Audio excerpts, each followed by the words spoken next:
జన్మభూమికే వన్నె తెచ్చినవయ్యా అయ్యా.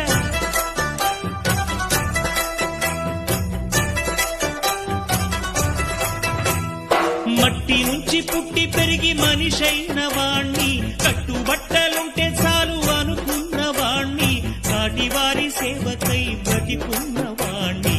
పుట్టినప్పుడు మనము తెచ్చిందే ఉంది, గిట్టినప్పుడు మనతో వచ్చేదే ఉంది.